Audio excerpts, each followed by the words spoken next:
अस्सलाम वालेकुम व्यूअर्स, आप देख रहे हैं ज़ेब एफएम डिजिटल और मैं हूं आपका मेज़बान अतीक। प्रोग्राम का नाम है टेक टॉक और गुज़िश्ता चंद एपिसोड में आपके साथ बहुत स्पेशल टॉपिक्स के साथ बहुत ही इनोवेटिव जो हमारे मैं ये कहूँगा कि इंडिविजुअल्स थे, स्टूडेंट्स थे, अपने स्पेसिफिकली मैं ये कहूँगा कि out of the box topics के साथ हमारे साथ डिस्कशन के लिए हमारे स्टूडियोज़ में मौजूद थे। और आज के भी दो डिफरेंट टॉपिक्स हैं और मैं इन दोनों डिफरेंट टॉपिक्स को एक साथ लेके जाने का मकसद ये था कि जब हम बात करते हैं दिल की शरियानों की, तो कहीं ना कहीं प्लांटेशन के अंदर भी शरियानों वाला मामला होता है। जब मैंने ये सारी चीज़ें एक साथ सुनी तो मैंने कहा चलो एक काम करते हैं, प्लांटेशन और हार्ट डिजीज़ दोनों, यानी कि प्लांट्स के अंदर क्या डिजीज़ होती है और हार्ट के साथ क्या क्या डिजीज़ मुंसलिक हो सकती है और उनकी किस तरह डिटेक्शन की जाती है।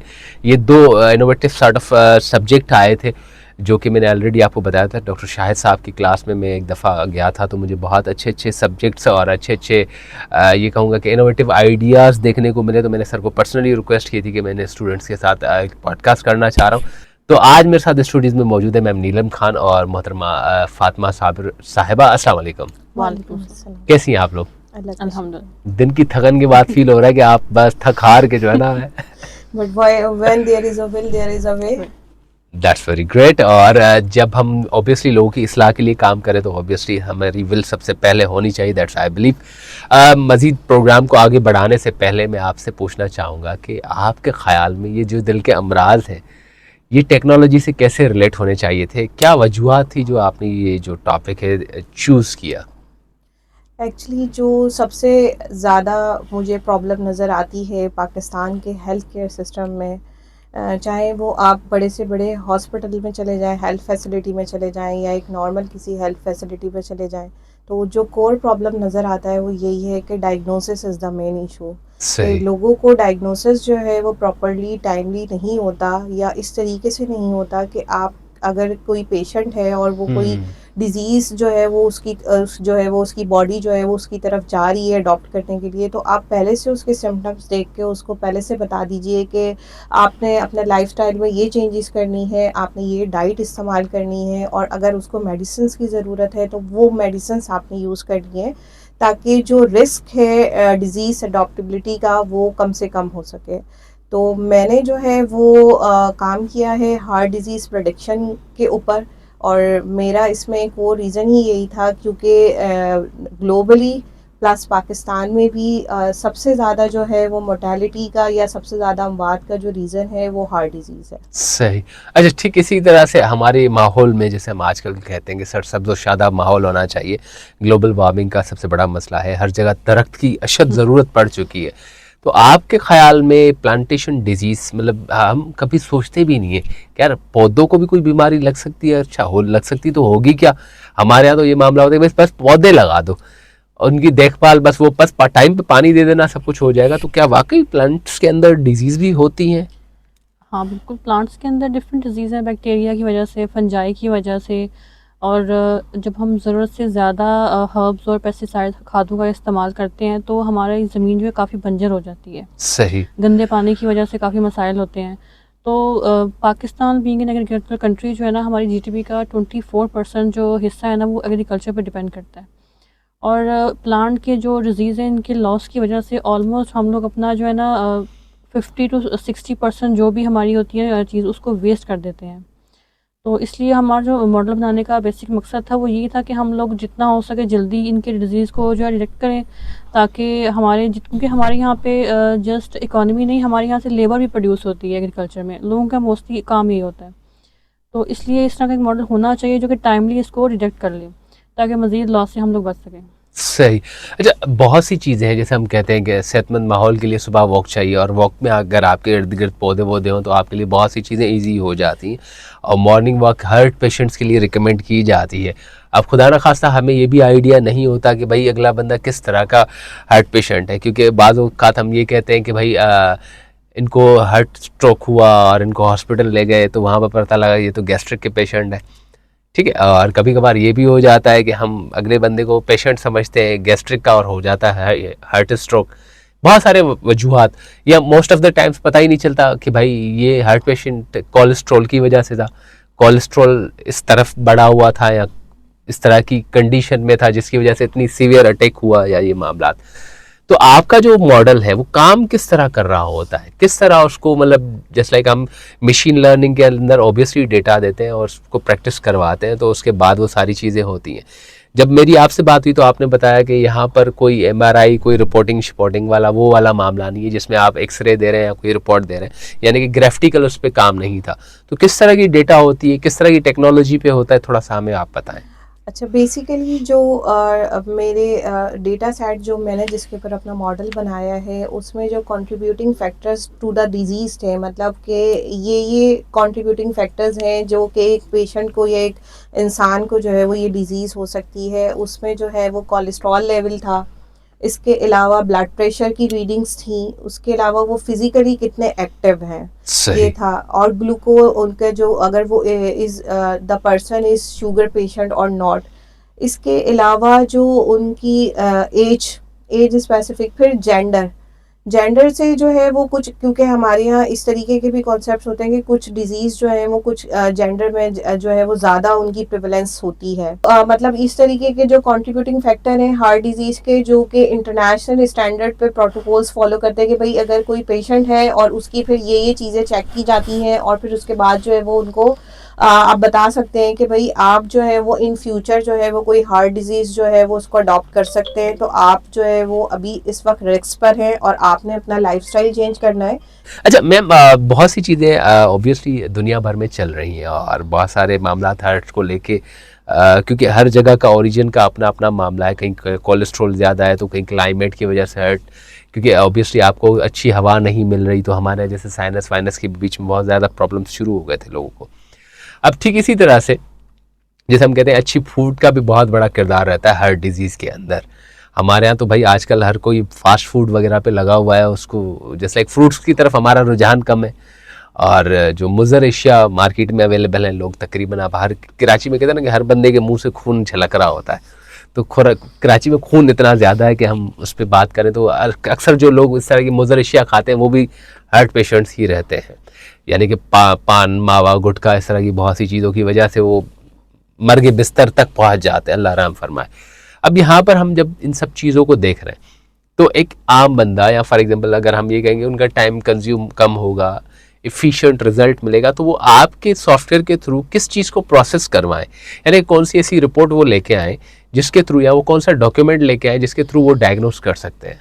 अच्छा, इसके लिए हमें किसी किस्म की रिपोर्टिंग की ज़रूरत नहीं है। जस्ट आपकी जो है वो आपका हाई ब्लड प्रेशर और लो ब्लड प्रेशर प्लस आपका कोलेस्ट्रॉल लेवल, आपकी फ़िज़िकल एक्टिविटी, आपकी एज, और अगर आपकी जो हेरिडिटी है उसमें किसी को हार्ट डिज़ीज़ है, और ये सारी चीज़ें कंट्रीब्यूटिंग फैक्टर हैं। इनसे मतलब चंद चीज़ों की बुनियाद पे जो है वो आपको शुगर है नहीं है, आपका कोलेस्ट्रॉल लेवल क्या है, आपका हाई ब्लड प्रेशर और लो ब्लड प्रेशर की रीडिंग्स, और लेकिन ये सब जो है वो थोड़ी सी टाइम स्पेस के साथ, क्योंकि आपको पता है कि जो बॉडी का जो ब्लड प्रेशर है वो फ्लक्चुएट होता है, और इसके अलावा जो आपकी शुगर है वो भी जो है वो अप डाउन होती है। तो ये थोड़ी सी जो है वो उनकी टाइम स्पैन के साथ उनकी रीडिंग्स लेनी होगी, और फिर उसके बाद जो है वो आप हमारे मॉडल में जो है वो उनकी जो है वो वैल्यूज़ डाल के और फिर उनकी डिजीज़ का रिस्क को जो है वो प्रिडिक्ट कर सकते हैं कि whether a person is going to have the disease और नॉट। और सही। इससे ये फ़ायदा होगा कि इन फ्यूचर अगर कोई मतलब किसी के पास है कि किसी का आता है कि भाई ये प्रिडिक्शन कर सकते हैं, तो वो अपना लाइफस्टाइल चेंज कर सकते हैं, जो कि बहुत ज़्यादा हेल्पफुल रहेगा। और उसके अलावा अगर उनको कि सर्टेन मेडिसिन्स पे अगर रखना है ताकि उनका जो भी इश्यूज़ हैं वो ज़्यादा प्रोग्रेशन ना हो डिज़ीज़ की, तो उसको भी आप जो है वो काउंटर कर सकते हैं। अब ये तो बहुत इजी हो जाएगा कि आपने जैसे आजकल लोग डिजिटल वॉचेस वगैरह यूज़ कर रहे हैं, उसमें उनको कोलेस्ट्रॉल ये वो सारी चीज़ें, अपना ब्लड प्रेशर, मतलब डेटा आपको मिल गया, आपने डेटा सॉफ्टवेयर के थ्रू इनपुट किया, बिल्कुल, आप अपना मतलब आगे के सेहत का प्लान खुद मैनेज कर सकते हैं, बहुत मतलब ईजिली वे हो जाएगा। बहुत ईजिली वे हो जाएगा और ये कॉस्ट इफेक्टिव भी हो जाएगा। हाँ, मतलब ऑब्वियसली फिंगर टिप्स हाँ। पे आपकी एक लेकिन कैलकुलेटर ये टाइप हाँ, चीज़ बन लेकिन जाएगी। अगर हम ये थोड़ी सी इसको बात करें, मैं स्पेसिफिकली अगर सिंध के कॉन्टेक्स्ट में बात करूं, तो आपको जैसे पता है कि जो हमारी रूरल पॉपुलेशन है वहाँ पे बहुत ज़्यादा पॉवर्टी है, तो और वहाँ पे जो डॉक्टर्स हैं वो भी इतने ज़्यादा स्किलफुल्स या नहीं होते या बहुत ही कम होते हैं, या उनके पास ऐसी मेडिकल फैसिलिटीज़ नहीं सही। होती। तो हम अगर ये अपना मॉडल जो है वो ऐप के थ्रू डिप्लॉय कर देते हैं, तो वहाँ पे जो डॉक्टर्स मौजूद हैं उनकी डायग्नोसिस बड़ी आसान हो जाएगी उनके लिए। और जो लोग हैवी अमाउंट स्पेंड करेंगे टेस्ट्स पे और इसके लिए डिजीज़ डायग्नोसिस के लिए, वो उससे भी बच सकेंगे और एक हैजल फ्री जो है ना वो डायग्नोसिस अवेलेबल हो जाएगी आपको कि आपने अब आगे करना क्या है। अच्छा, हर मॉडल के अंदर एक बड़ा इंपॉर्टेंट मामला होता है कि उसकी एक्यूरेसी लेवल क्या है। तो आपके इस मॉडल के अंदर एक्यूरेसी लेवल आपने कितना जस्ट लाइक एग्जामाइन किया कि कितना % है? मेरे मॉडल की जो एक्यूरेसी लेवल है वो चूँकि हमारे पास जो है वो टेम्पोरल डेटा अवेलेबल नहीं था जो कि एक रियल लाइफ सिनेरियोज के लिए अवेलेबल होना चाहिए, तो वो नहीं था, तो हम मेरी एक्यूरेसी 73% आई थी मॉडल की। बट ये कोई एक मतलब इसको कह सकते हैं कि कोई इतनी ज़्यादा बुरी एक्यूरेसी नहीं थी, क्योंकि आपको पता है कि डिज़ीज़ के जो कंस्ट्रेंट होते हैं वो हर जोग्राफी वाइज जो है वो डिफरेंट होते हैं। और जो कि बेस पेपर था मेरा, उसमें भी उन्होंने LSTM और CNN को मिला के जो है वो एक hybrid model heart disease prediction के लिए बनाया था, उसी को फॉलो करते हुए ये बनाया है। और फिर इसमें ये है कि ये तो एक बेस है, उसके बाद जब आपको पता चल जाएगा कि इस तरीके से आप जो है वो कोई एक मॉडल है और इसके अगेंस्ट आपको ये चीज़ें चाहिए, तो आप रियल लाइफ सिनेरियो का डेटा भी जो है वो कलेक्ट करेंगे, वो ज़्यादा अच्छा इम्प्लीमेंट होगा उस मॉडल के ऊपर और फिर मॉडल की एक्यूरेसी जो है वो 100% तक आ जाएगी। तो फातिमा, आप हमें बताएं, क्योंकि हमने बात की प्लांटेशन के ऊपर, उनकी डिजीज़ के ऊपर, तो इस तरह की जो मामलात है उसमें हम किस तरह का डेटा रन करवाते हैं और उस डेटा की अपनी जस्ट लाइक एग्जिस्टेंस कैसे अवेलेबल होगी, कहाँ से आप डेटा उठाते हैं? क्योंकि मैंने ये देखा है कि भाई ह्यूमन वगैरह का हो तो कहीं ना कहीं से भाई बंदा अरेंज कर लेता है। अब प्लांटेशन के लिए तो ऑब्वियसली बॉटनी की लैब्स, ये वो बहुत सारे सवाल जहन में आ रहे हैं, तो आप हमें बताएं कि आपने डेटा कैसे एक्सेस किया, किस मॉडल के ऊपर उसको रन किया, एंड देन अगेन उसके रिजल्ट्स को किस तरह आप मेजर करते हैं?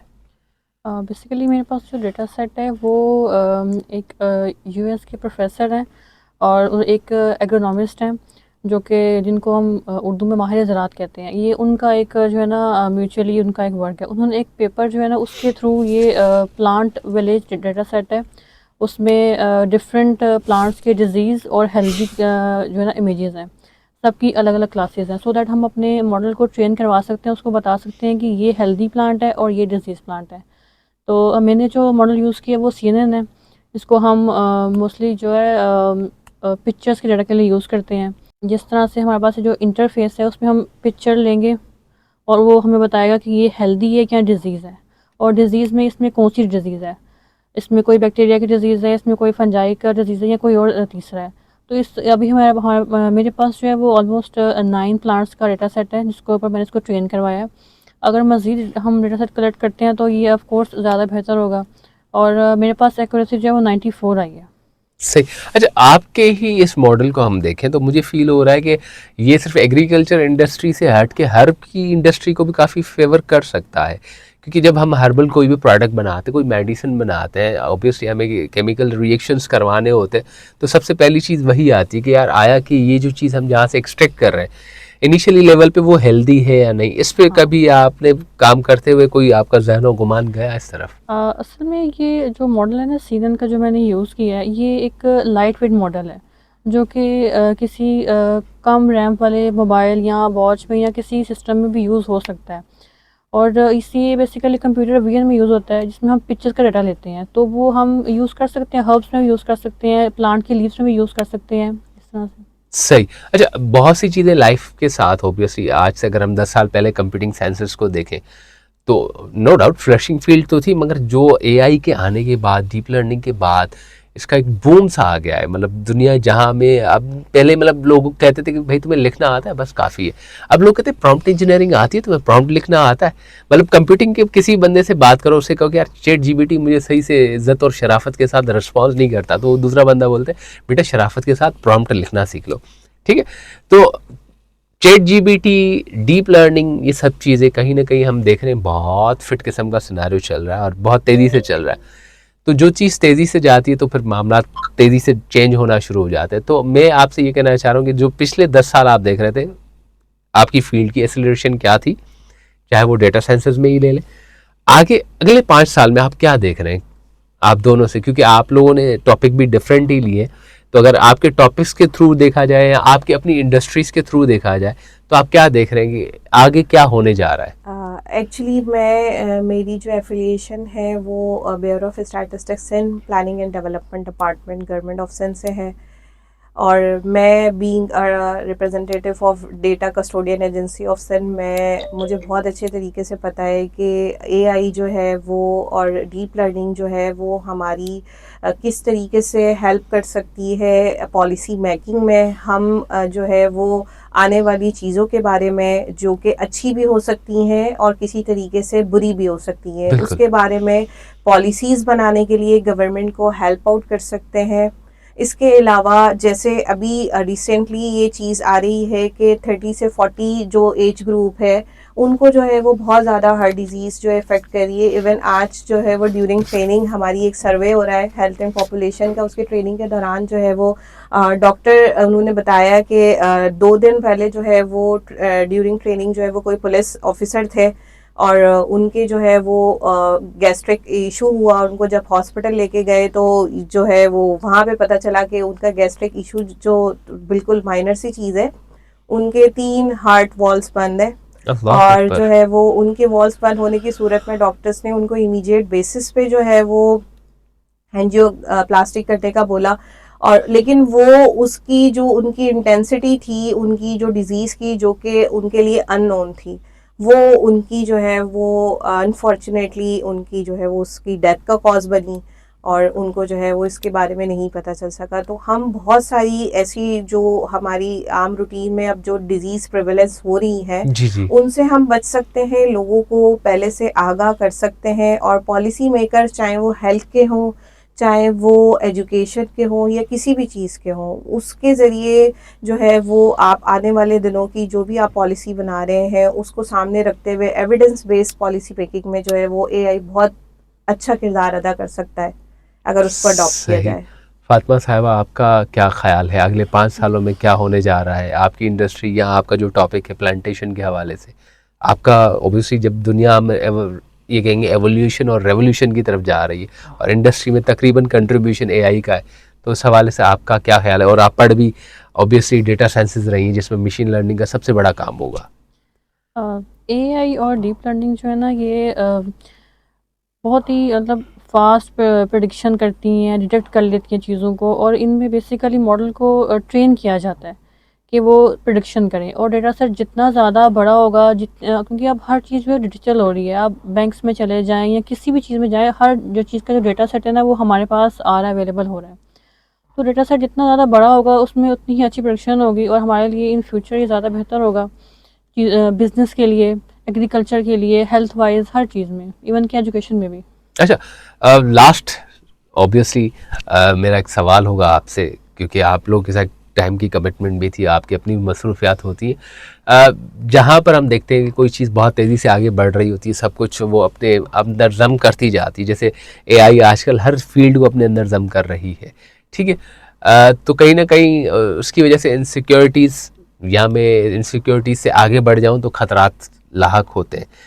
तो अगेन आपको कुछ नज़र आ रहा है कि इन फ्यूचर एआई, जैसे मैंने एक आर्टिकल में भी पढ़ा कि Facebook most astonishing organisation among the world, उन्होंने 2 रोबोट्स बनाए, उनको एआई के थ्रू प्रोसेस करवाया, फिर उन 2 रोबोट्स ने अपनी एक नई लैंग्वेज तैयार कर दी। तो फेसबुक जैसे लोगों ने कहा कि भाई रुक जा, माफ़ कर दे, गलती हो गई, अब तुझे आगे नहीं बढ़ने देना कि वबाले जान बन जाओगी। तो ठीक इसी तरह से आपको भी कहीं ना कहीं नज़र आ रहा है कि एआई के फ़ायदे तो हैं, नुकसानात भी हैं। अगर हैं तो आपकी नज़र में कौन कौन से, कोई एक एक दो दो एग्जांपल जो आपके जहन में आ रही हो? तो देखिए एआई में बेसिकली जैसे हम चैट जीपीटी का आजकल स्टूडेंट्स बहुत ही ज़्यादा एक्सट्रीमली यूज़ करते हैं। चैट जीपीटी को एज अ हेल्प यूज़ कर लें आप किसी भी क्वेश्चंस के आंसर के लिए या किसी और चीज़ के लिए, बट इसका मतलब ये नहीं कि आप उस सोचना ही छोड़ दें। तो ह्यूमन की जो क्रिएटिविटी है ना, उसकी अपनी थिंकिंग है, उस पर थोड़ा बुरा असर पड़ता है। हम शॉर्टकट मोस्टली ढूंढते हैं कि जल्दी से उस पर लिख लिया और सवाल का जवाब आ गया, but on the other hand ये हमें बहुत फैसिलिटेट भी करता है। सही। और टेक्नोलॉजी जो है मेरे ख्याल से हमेशा जो है ना फैसिलिटेट करती है हमें। हाँ, हार्मनेस है इसकी, बट वो उस पर डिपेंड करता है हम उसको किस तरह से यूज़ करते हैं। सही। मेरे हिसाब से जो है वो हर चीज़ के प्रोज एंड कॉन्स होते हैं, तो ऑब्वियसली एआई के भी कोई ना कोई प्रोज एंड कॉन्स होंगे, बट अगर आप उसके फ़वाइद देखें तो मैं उसको वेटेज ज़्यादा दूंगी। और नुकसानात को कम वेटेज दूंगी। और फिर मैं इसके जो है वो अगर नुकसानात की बात करूं तो मैं डेटा के हवाले से ही करूंगी कि बीइंग अ नेशन या आप जो है वो अपने डेटा की जो सिक्योरिटी है वो आप, चूँकि अगर आप क्लाउड की तरफ चले जाते हैं या ये चीज़ अडॉप्ट कर लेते हैं तो फिर आपकी नेशनल्स का या आपके जो लोगों का डेटा है वो कहीं पे भी जा सकता है और उसका मिसयूज़ भी हो सकता है। तो जैसे जैसे एआई का यूज़ बढ़ रहा है या आप उसको अडॉप्ट कर रहे हैं तो उसके साथ साथ उसकी प्रिकॉशंस और उसकी जो भी प्रोटोकॉल्स हैं, उनकी लिमिट्स, ये सारी चीज़ें सेट डाउन करना भी बहुत ज़रूरी है ताकि फ्यूचर में किसी बड़े नुकसान से बचा जा सके। सही, thank you so much ma'am Neelam and ma'am Fatima Sabir. आप लोगों से डिस्कस करके बहुत सारी चीज़ों का पता चला। मैं मेनली मैं ये कहूँगा कि भाई हार्ट तो हर किसी का, पाकिस्तान का तीसरा बंदा हार्ट का पेशेंट होता है, चाहे वो गैस का हो या कोई भी और दूसरा मामला।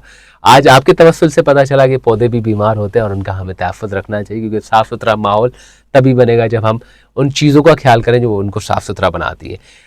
प्रोग्राम के एंड में आपका कोई मैसेज, ऑब्वियसली आपको बहुत सारी रहनुमाइयाँ मिली होंगी, बहुत सारी गाइडेंस मिली होंगी, इस प्रोजेक्ट करते हुए बहुत सारी हर्डल्स भी आए होंगे। बिल्कुल। इसमें जो है वो इस पूरे प्रोजेक्ट में from the very beginning doctor Shahid जो है वो उनकी स्टूडेंट हूँ डीप लर्निंग के कोर्स की, और वो through out from the very beginning जिस तरीके से उन्होंने चीज़ों को क्लियर करा, सबसे अहम चीज़ जो मेरे नज़दीक होती है वो ये होती है कि रियल टाइम इम्प्लीकेशन जो आपने पढ़ा है।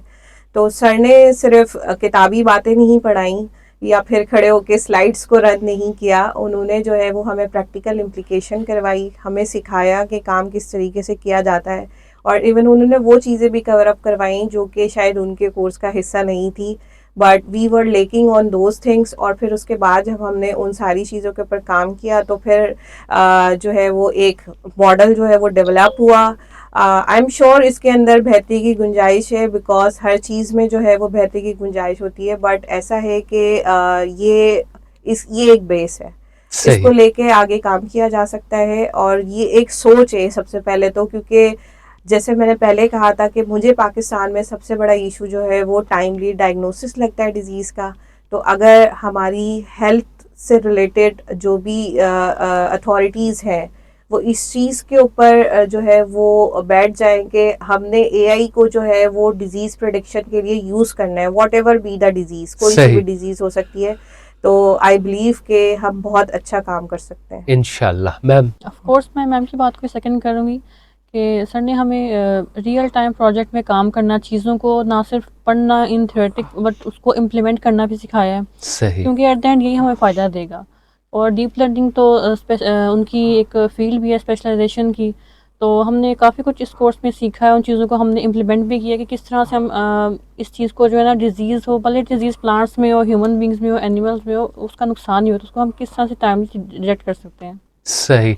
So guys, at the end of the day हमने बहुत सारी चीज़ें इस प्रोग्राम के तवस्सुल से सीखी, and thank you so much sir Shahid कि आपके तवस्सुल से इन सब स्टूडेंट्स के साथ मुलाकात हुई, उनके खूबसूरत सी सोच और बहुत अच्छे अच्छे प्रोजेक्ट से हमें रोशनासी मिली कि भाई ये पॉसिबिलिटीज़ हैं और इन फ्यूचर ये सब कुछ होने जा रहा है। और इंशाल्लाह अगले एपिसोड में आपकी मुलाकात करवाएंगे कुछ और स्टूडेंट्स के साथ। तब तक के लिए मुझे दें इजाज़त। अल्लाह हाफिज़।